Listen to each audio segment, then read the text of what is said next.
हो। इसलिए महान पुरुष ने कहा कि जब पाप कर्मों में लगे हुए अगर किसी को ज्ञान प्राप्त करना हो, इसलिए कह रहे हैं ना, चोरी न कर, गाली न दे, झूठ कभी मत बोलना। अगर जो झूठ बोलता है, चोरी करता है, तो उसको ज्ञान की प्राप्ति तो बहुत दूर की बात है, उल्टा कष्ट ही उठाना पड़ेगा, दुख ही उठाना पड़ेगा। इसीलिए काम कभी नहीं करना चाहिए। और खास करके जो है किसी तीर्थ स्थान पर आकर तो बिल्कुल भी नहीं करना चाहिए कि किसी का जूता ही पसंद आ गया, किसी को कोई पैसे ही गिरे हुए हैं तो वही उठा लिए, जेब में डाल लिए, कहते जी तो बिल्कुल नहीं करना चाहिए। क्योंकि और जगह में कोई पाप हो जाए तो तीर्थों में जाकर प्रायश्चित हो जाता है, कोई पवित्र हो सकता है, परंतु अगर तीर्थों में जाकर कोई ऐसा काम करता है तो वो वज्र के समान हो जाता है, फिर वो कभी पवित्र हो सकता नहीं है। इसलिए कहते हैं कि जो ऐसे कामों में लगे हुए हैं, पहले उनको हरे राम हरे राम, राम राम हरे हरे, हरे राम हरे राम, राम राम हरे हरे, कृष्ण कृष्ण कृष्ण हरे। इसे कहते हैं कि सबसे पहले इन कर्मों से बचना चाहिए।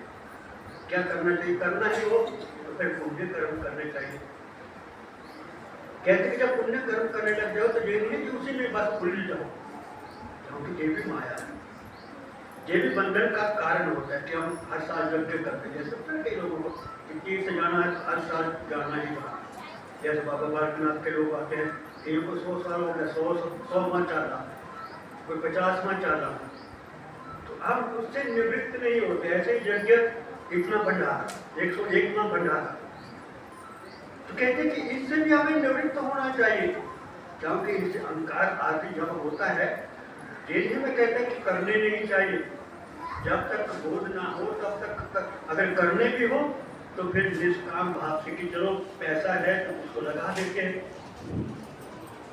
ये किसी को दिखाने के लिए कि हम बहुत करते हैं। आज कितना मंदिर आदि में जो त्रासदी हुई है तो कितने लोगों ने बना ली है अपने अपने, किसी का आया कि उनकी सहायता के लिए कोई थोड़ा मोटा दान करो, तो बहुत से लोग हो गए हैं ऐसे।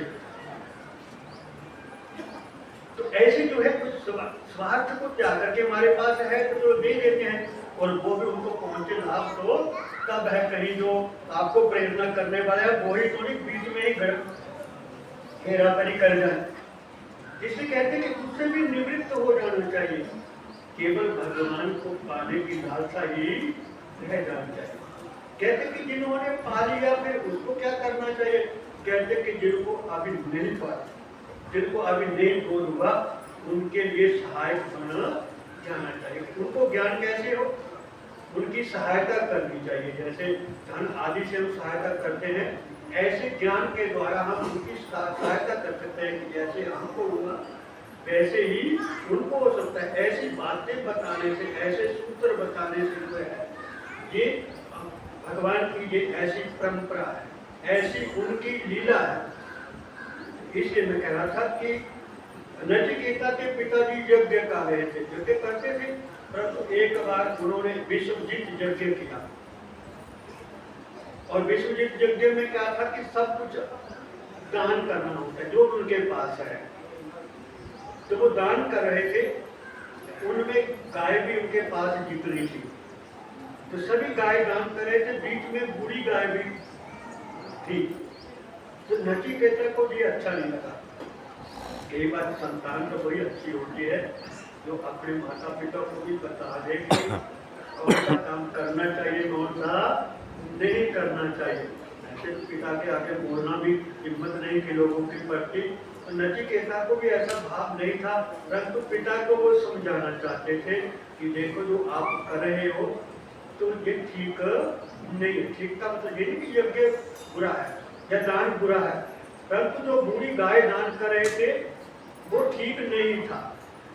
अपने आप बूढ़ी गाय को अपने पास रखना, आप गाय घास उसको चारा डालो, अब जिसको दान करोगे उसको क्या लाभ होगा? उसका दूध देने वाली गाय किसी को दो, उसको तो लाभ होगा, दूध मिलेगा, परंतु बूढ़ी गाय दे दो तो वो घास ही डालने पड़ेगा। हाँ, उसको सेवा का अवसर हो सकता है, परंतु जो कर ही नहीं सकता हो, इसलिए उन्होंने कहा कि ये मेरे पिताजी ठीक नहीं कर रहे हैं, ये तो उनको दंड ही हो जाएगा, कि दान दिया वो दंड हो जाएगा। जैसे कि लोग फटे हुए नोट चढ़ा देते हैं कि चलो हमारे से तो निकले, महाराज ही जाने का, मंदिर वाले ही जाने, तो अपने आप ही चला लेंगे बैंक में जाकर, अपने आप चक्कर से निकले, दूसरे को फंसा दिया, तो ये वो दान नहीं होता। ऐसे ही बुरी गाय दान करना ये दान नहीं होता।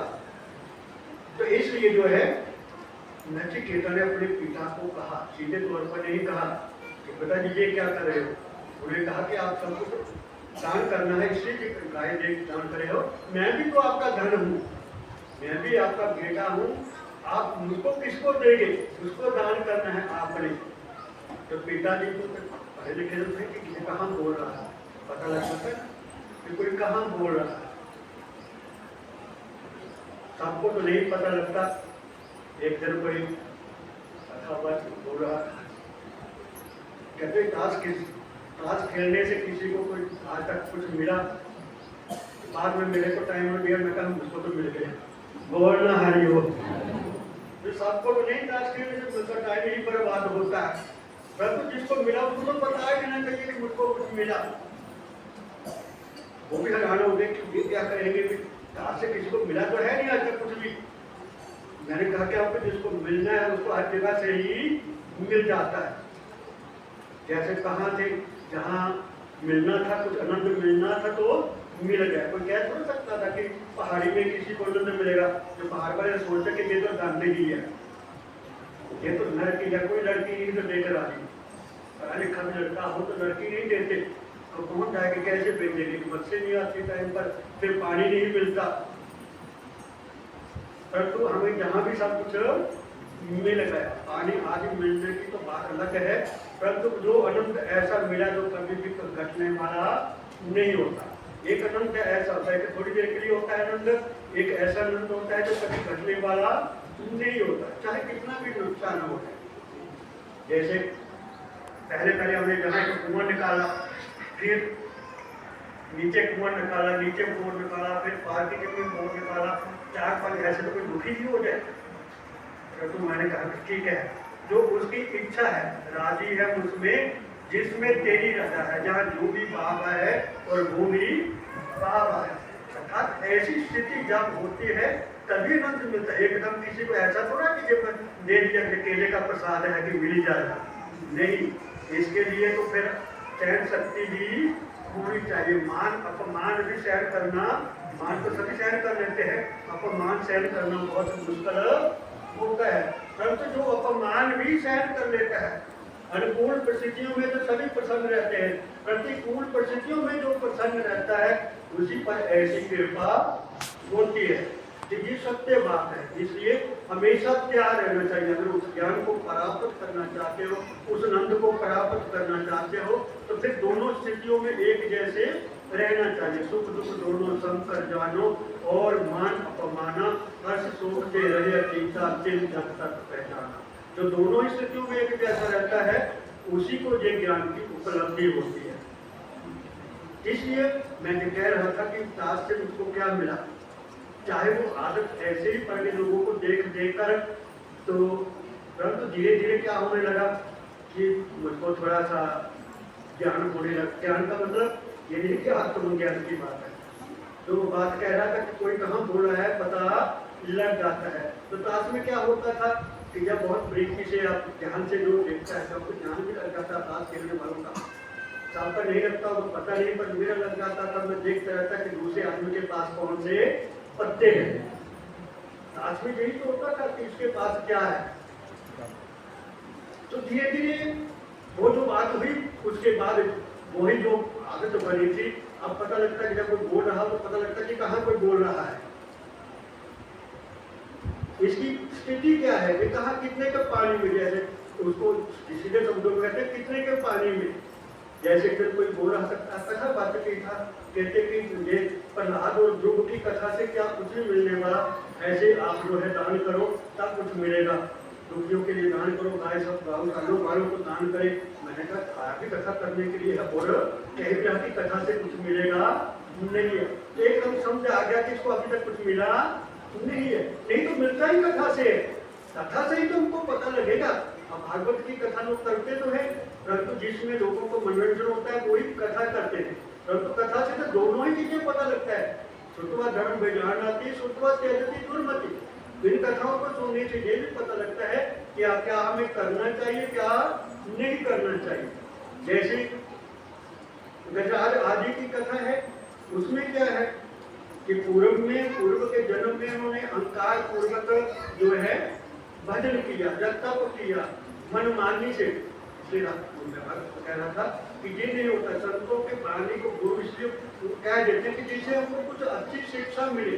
जो अपनी मन मर्जी से करता है वो नहीं हो रहा, तो वो अपनी मन मर्जी से ही सब कुछ कर रहा था। महात्मा का जो है अपमान कर रहा था, उनको किसी महात्मा ने जो है शाप दे दिया कि तू हाथी की तरह बैठा रहा, हमको दूसरा भी नहीं उठा, या तू हाथी बन जा।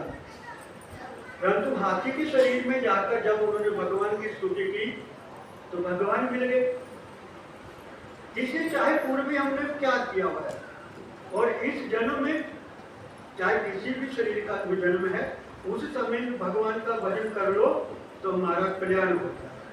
जैसे सौरी मुनि की कथा थी भागवत में, कि वो मुनि थे तब करते थे।